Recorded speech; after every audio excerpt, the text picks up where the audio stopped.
បាទសុនបណ្ឌិត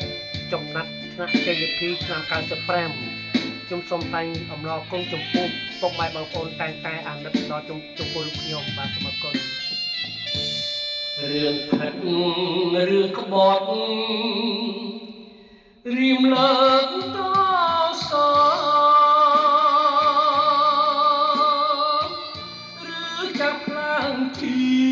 វិតស្នេហ៍ថ្មីរឿងអងប្រគោជារឿងកាក់វ័យតែបងនឹងស្រីរៀបស្មោលោកស្រីមិនបងគ្នារឿងពីអតីតគិតថាយល់ស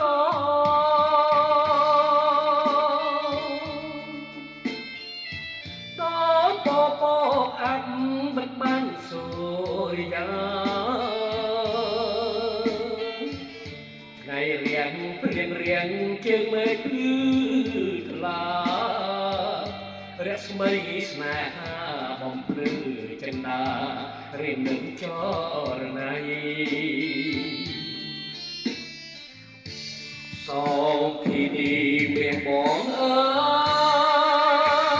យក៏យើងគ្នាហើយឈប់យំទៅថ្លៃ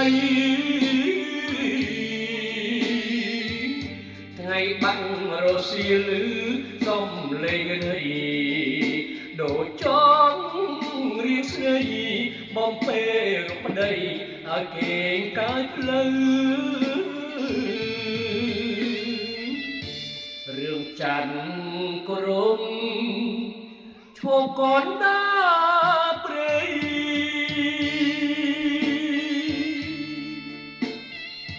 បងរាក្បត់ប្តីជារឿងអាស្រូវរឿងយើងខកគេមិនដល់ទេ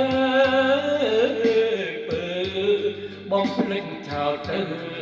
ស្នេហ៍យើងគង់នៅរាប់ពាន់ឆ្នាំ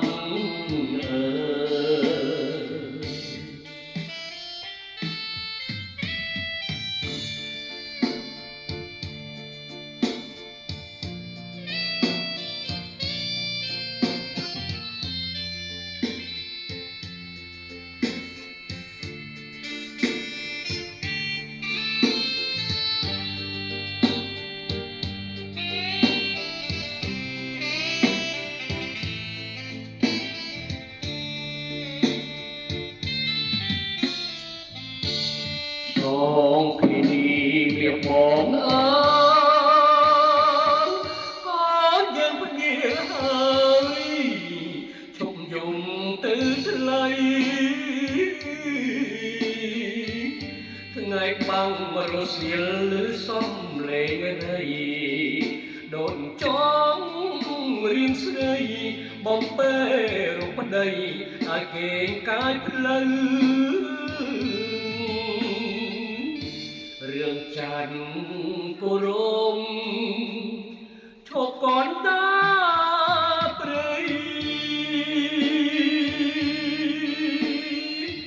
បងរាក្បត់ប្តីជារឿងអាស្រូវរឿងយើងខកគេមិនដូចទេពើបំភ្លេចចោលទៅស្នេហ៍យើងគង់នៅរាប់ពាន់ឆ្នាំ